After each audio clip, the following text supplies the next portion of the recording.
She's standing at the window, rain sliding down 53 floors of glass, a city glittering beneath her like something she already owns. Black silk, gold at her throat, not a single tremor in her hands. And in the room behind her, a man is falling apart. He doesn't know she's the one who did it. That's the part you need to hold on to. Because by the time Victor Castle finally looks up from that leather chair, the one that used to make him feel like a king, and sees her face, everything will have already been taken. Every account, every ally, every illusion he ever had about what power actually looks like. She doesn't move when he sees her, doesn't smile, doesn't speak. She just waits. And that single moment, that stillness, will tell you everything about who Naomi Sterling became after the night. Victor handed her a single envelope with $600 in it, called her weak, and told her she wasn't built for his world. $600. That's what 4 years cost. That's what she walked out of his penthouse with. Cash, one bag, and a silence so complete it unnerved even his guards. Here's what nobody understood. Naomi wasn't quiet because she had nothing to say. She was quiet because she was already working. Stay with me, because what this woman did next, most people wouldn't survive. And one man certainly didn't. Victor Castle didn't build an empire so much as he became one. Third-generation power. The kind of wealth that doesn't need to announce itself because everyone already knows. By 38, he had his name woven into the supply lines of 4 major cities without a single charge ever sticking, because Victor didn't leave evidence. He left debts. And debts in his world were better than loyalty. He operated out of a glass tower in the financial district that was technically a private equity firm. The legitimate side was real enough. The rest, the supplier networks, the political arrangements, the men who answered to him without ever signing a contract, that was the architecture underneath. Hidden, load-bearing, untouchable. He was the kind of man who commanded rooms without raising his voice, who wore bespoke suits the way other men wore armor. Fear was his currency, and he spent it freely. Naomi came into his orbit the way a lot of people did, through proximity to power. She'd been working mid-level analysis for a financial consultancy that Victor used as cover. Brilliant, meticulous, the kind of quiet that reads at first glance as pliable. Victor liked pliable. What he didn't understand, what he never understood about Naomi, was that her stillness wasn't submission. It was concentration. The way a camera lens is still before it captures something perfectly. For 4 years she watched. She sat across from his associates at dinner and cataloged the micro-tensions between them. Who resented whom, who was overextended, who was skimming. She listened to his late-night calls because he never thought to lower his voice around her. She memorized supplier schedules, offshore routing numbers, the name of the man in Rotterdam, who was the single fragile link in Victor's most profitable chain. She learned the architecture from the inside. And Victor? He thought he was showing her what power looked like. He was actually handing her a map. The night he ended it, he didn't argue, didn't rage. He simply placed an envelope on the kitchen island, white, slim, final, and said 7 words she would never forget. You're not ruthless enough for this life. Then he called her weak. She picked up the envelope, counted the bills without expression, took her coat from the hook by the door, the good one, the structured black one she'd bought herself, and left without a word. His head of security, a man named Darius who'd watched that penthouse door for 11 years, told someone later that she'd walked out like she'd already won something. He wasn't wrong. Here's what I want you to understand before we go further. Naomi didn't leave that night with rage. She left with a plan that was already 2 months old. What she'd been doing while Victor thought she was simply being quiet. That's what changes everything. Hold that. She didn't go to a hotel. She didn't call anyone.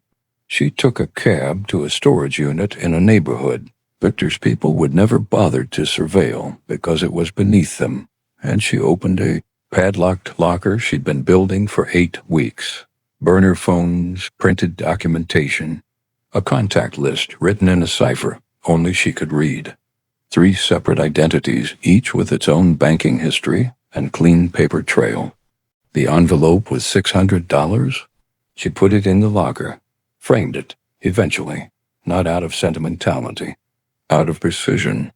It was a receipt, proof of what she'd been given, proof of what she would multiply. She made one phone call that night to a woman named Cressida Vane, a former forensic accountant who'd been quietly destroyed by a Victor-adjacent business dispute 3 years prior. When Cressida picked up, Naomi said, "Are you still angry?" The answer was yes. The Viper was open for business. Week 1, Naomi didn't move fast. Speed was for people who were afraid of being caught.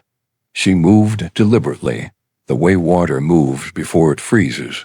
Cressida spent the first week building a financial ghost, a shell company incorporated in 3 jurisdictions that, on paper, looked like a modest import logistics firm. Clean. Boring. Exactly the kind of business Victor's analysts would scroll past without interest.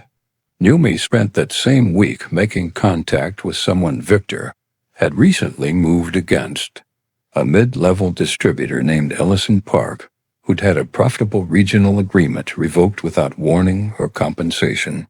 Victor had done it simply because he could, because Ellison had gotten slightly too successful, and Victor didn't like successful people in his orbit who he didn't fully own. Naomi met Ellison in a parking structure on a Tuesday afternoon. No agenda on the table, just coffee in paper cups and the careful conversation of 2 people taking each other's measure. She didn't offer him anything that day. She just listened. That was always her first move. Let the wound speak before you offer the bandage. Week 3. Ellison came to her. She'd expected it. She'd known he would, because she'd done the math on his anger, and his anger was the compounding kind. The kind that doesn't cool down. It accumulates interest. He brought her something she hadn't anticipated, the identity of Victor's liaison to the Rotterdam connection, a man named Peter, family man, nervous and quietly critically, in debt to the wrong people on a separate matter entirely. Peter was a door, and Naomi had just found the handle. You think you know where this is going. You think this is about revenge, a woman burning down what she lost. But Naomi wasn't burning anything. She was rerouting it. Stay with me, because the distinction matters enormously. Week 5. Victor noticed nothing. Or rather, he noticed the wrong things. A small shipment delay out of Rotterdam. His liaison Peter being slightly more evasive than usual on a call. He attributed it to the usual friction of doing business across borders and moved on. That was the thing about Victor's arrogance. It had a specific shape. He watched for threats that looked like him, loud, muscular, direct, threats that came at his front door. Naomi wasn't at his front door. She was rewiring his back wall. By the 6th week, she had 2 of his mid-level distributors feeding her information. Not because she'd threatened them, because she'd offered them something Victor never had, a structure that didn't require them to be afraid.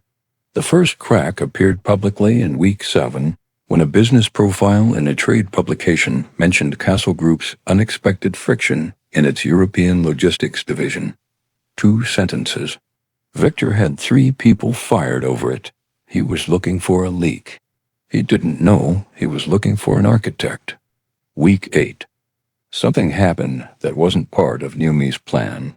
Darius, Victor's head of security, the man who'd watched her walk out of the penthouse, reached out to Cressida through a mutual contact.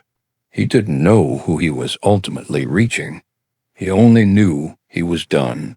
Victor had crossed a line with Darius's younger brother, A financial arrangement that went sideways in a way that cost the brother everything.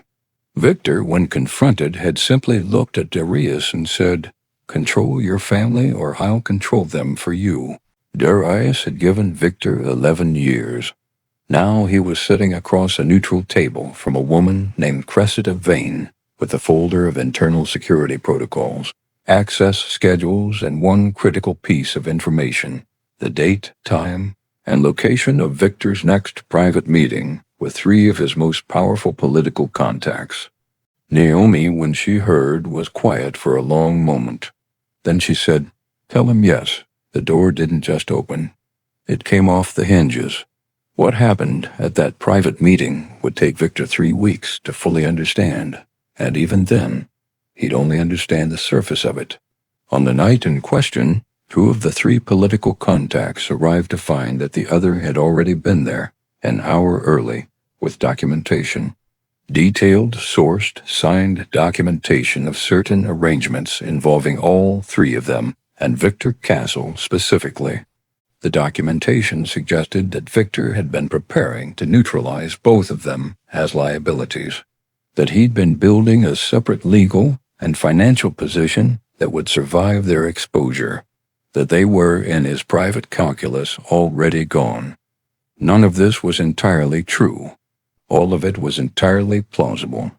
Victor arrived to a room where 2 men who had protected him for 6 years now looked at him like he was a stranger.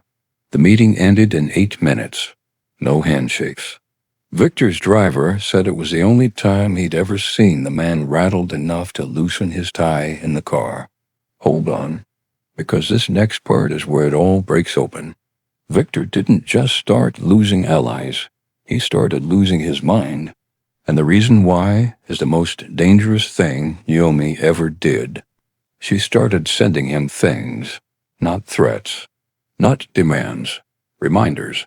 A photograph of a dinner they'd attended together 4 years prior with a small red circle around a man in the background, one of Victor's current allies. The implication wasn't visible, but devastating. "How long have I known you?" A single playing card, the Queen of Spades, slid under the door of his private office in a building only 12 people had access to. A voicemail from a number that traced to nothing, that contained only the sound of rain against glass. 11 seconds. Then silence. Victor began sleeping with the lights on. He brought in outside security, had his own people surveilled, tore apart his communications infrastructure looking for the leak, the infiltrator, the mole, and found enough small irregularities to be deeply suspicious, but nothing he could trace to a source. He was looking for a rival who fought like him. He couldn't locate someone who didn't fight at all. Week 14. The Rotterdam connection severed. Cleanly, formally, with a letter from Peter's legal representative citing irreconcilable structural differences. Victor lost his most profitable international pipeline in a single business day. He replaced it within 2 weeks, but the replacement came with conditions. Conditions set by a logistics firm whose background check showed nothing alarming. Nothing alarming at all. He had just handed control of his replacement pipeline to a company Cressida Vane had incorporated specifically for this moment. He was now in one critical sector, rooting through Naomi's infrastructure. He was paying her to maintain what she had dismantled. Week 16. One of the distributors Victor trusted most called him with a name, said they'd been approached, said there was a woman, no face, always through intermediaries pulling everything together, called herself nothing, but the name others were starting to use in careful, quiet conversations was the Viper. Victor went very still. He ran the name through every resource he had, found nothing, no criminal record, no known associates, no origin, just a web with no spider at its center. But something about the name bothered him on a level he couldn't articulate. Patient, precise, the total absence of ego. He thought of Naomi not as a suspect, not yet, just as a memory. The way she'd looked at him sometimes, attentive, recording. He dismissed the thought. I need you to stay here because what Victor does next is the thing that finally unravels him. Not what Naomi does. What he does, he makes the call that makes it personal. And once it's personal, he makes exactly the mistake she needed him to make. He had someone go to her last known address. 6 months out of date, she'd moved. He tried to find her financial trail. There wasn't one in her own name. He asked around, quietly, to former mutual acquaintances. One of those acquaintances, a woman named Jean, who'd always been fond of Naomi, made a single brief phone call after Victor's associate left her apartment. Naomi answered on the first ring. He's looking. I know, Naomi said. Let him find what I've left. What she'd left was a trail. Deliberate, partial, perfectly calibrated. Just enough to make him feel like he was closing in. Because a Victor who thought he was winning would be less careful, would move faster, would make noise. And noise, in Naomi's experience, was just evidence you could hear. He made 4 errors in the next 10 days that she'd been waiting 18 weeks for. Each one documented. Each one irreversible. By the end of week 18, Victor Castle's political protection was gone. His flagship legal entity was under a quiet but serious regulatory examination that had been prompted by an anonymous and extraordinarily detailed complaint. 2 of his domestic distributors had quietly transferred their primary agreements to a competitor. That competitor was Naomi Sterling. She owned more of his infrastructure than he did. He was the last one to know. She came to him on a Thursday evening, no intermediaries, no announcement. She simply walked into the building he'd once told her she wasn't strong enough to stand beside, and rode the elevator to the 41st floor in the same structured black coat she'd worn the night she left. His new head of security let her through, because his new head of security was reporting to her. Victor was in the leather wingback chair, the custom one, Italian leather, brass tacks, the kind of chair you sit in when you want to feel permanent. He'd been there for hours by the look of it. Papers spread, phone turned face down, the suit jacket draped over the back with an exhaustion he'd never have permitted himself in front of anyone else. He heard the door. Didn't look up. I said no calls, he said. I know, said Naomi. The silence that followed lasted approximately 4 seconds. In those 4 seconds, Victor Castle's face moved through more emotions than most people manage in a season. Recognition, disbelief, particular violence of an ego shattering against an unexpected surface. And then, underneath all of it, surfacing like something he couldn't stop, awe. She watched it happen. She'd imagined this moment 100 times and always assumed it would feel triumphant. Instead, it felt like a diagnosis. Like she was watching someone finally understand the name of a disease they'd had for years. You, he said. It wasn't a question. Me, she confirmed.